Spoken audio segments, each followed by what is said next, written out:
नमस्कार दोस्तों, आप सभी का स्वागत है।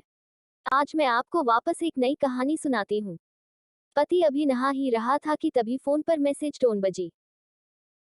पत्नी मोबाइल के पास में ही खड़ी थी, उसका ध्यान फोन की तरफ गया। उसने सहज ही फोन उठाकर मैसेज पढ़ा। हाय, गुड मॉर्निंग डियर, किसी बेबी का मैसेज था। पत्नी सोच में पड़ जाती है कि अब यह बेबी कौन है।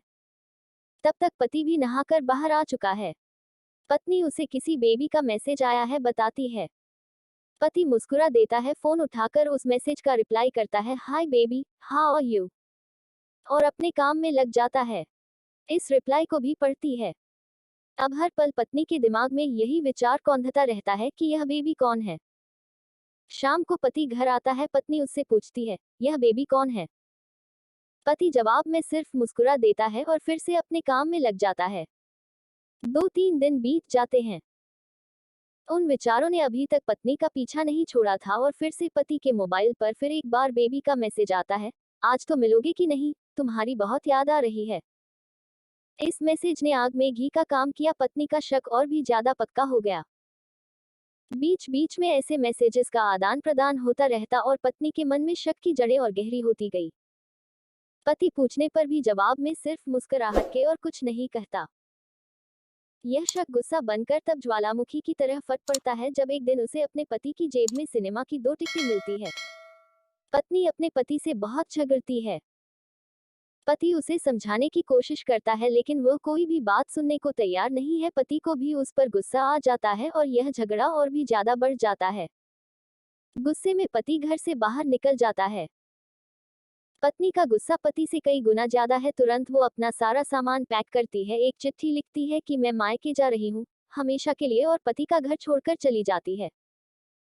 गुस्सा शांत होने पर जब पति घर आता है तो चिट्ठी पढ़कर उसके होश उड़ जाते हैं। 10 दिन बीत जाते हैं और गांव के उस घर पर डोरबेल बजती है जहां पत्नी रहने चली गई है। पत्नी दरवाजा खोलती है। दरवाजे पर 10 साल की एक छोटी बच्ची हाथों में चिट्ठी लिए खड़ी है। वह पत्नी को वह चिट्ठी देती है। बच्ची से वह चिट्ठी लेकर पत्नी चिट्ठी खोलकर पढ़ती है। डियर वाइफ, जिस बेबी की वजह से हम दोनों में इतने झगड़े हुए और तुम हमारा घर छोड़कर यहाँ चली आए, यह बच्ची जो अभी तुम्हारे सामने खड़ी है वह वही बेबी है। अनाथ आश्रम की एक प्यारी बच्ची इसी के साथ में बातें करता था, सिनेमा जाता था।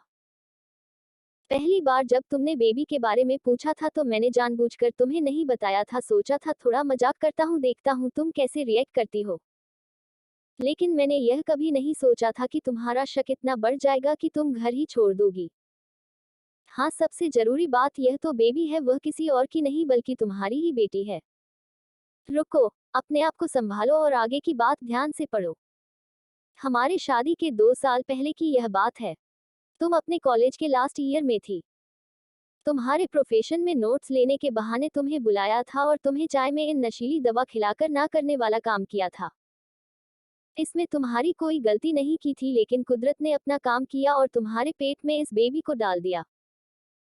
काफी प्रयास करने पर भी अबॉर्शन नहीं हुआ तो तुम्हारे घर वालों ने समाज के डर से तुम्हें 6 महीने तक घर में ही रखा।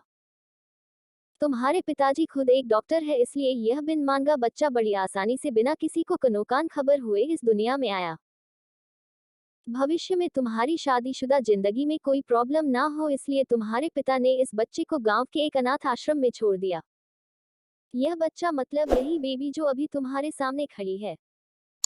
अगर अभी भी विश्वास नहीं हो रहा है तो इस बच्ची के गाल का वो तिल देख लो जो शायद तुमने उसे आखिरी बार रोते हुए देखा होगा, या फिर अपने पिताजी से पूछ लो। पत्नी जल्दी से उस बच्ची को पास में लेकर उसके गालों का तिल देखती है। उसका मन भर आता है, उसकी आंखों में आंसू आ जाते हैं, लेकिन अभी भी चिट्ठी बाकी है इसलिए वह आगे पढ़ती है। मुझे पता है अभी भी तुम्हारे मन में यह सवाल उठ रहा होगा कि यह सब मुझे कैसे पता। तुम्हें बता दूं कि यह सब तुम्हारे खुद के पिता ने ही अपने मन में उठ रहे पश्चाताप को शांत करने के लिए शादी के 1 महीने पहले मुझसे मिलकर सारी बात मुझे बताई थी। उन्होंने यह भी कहा था कि अगर मैं चाहूं तो शादी से इनकार कर सकता हूं। मैं स्वीकार किया क्योंकि इस पूरी घटना में तुम्हारी कोई भी गलती नहीं थी। और हमारी शादी हो गई। तुमने मुझे बहुत प्यार दिया। लेकिन तुम्हारे पिता से बेबी के बारे में जानने के बाद मैं उसे मिले बिना नहीं रह पाया। मैं बीच बीच में उससे मिलता था, उससे मिलना, उसके साथ समय बिताना मुझे अच्छा लगता था।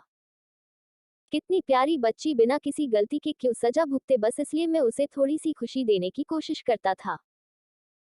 बस मुझे इतना ही कहना था। अब अगर तुम फिर से अपने घर आकर मेरे साथ रहना चाहो तब और सिर्फ तभी गैलरी में आ जाओ, तुम्हारा और सिर्फ तुम्हारा डियर पति। बिना एक क्षण की भी देरी के पत्नी दौड़कर गैलरी में पहुंची और रास्ते पर उसका पति एल खड़ा था, उसके चेहरे पर मुस्कान की पत्नी की आंखों में आंसू के पूर। कारण कुछ भी हो, अपने दोनों के बीच में कभी भी सबको थोड़ी सी भी जगह मत दो, क्योंकि दुनिया में हर बीमारी का इलाज है, लेकिन शक नाम की बीमारी का कोई इलाज नहीं है। मन शांत रखो, जो भी मन में आए एक दूसरे को बताओ।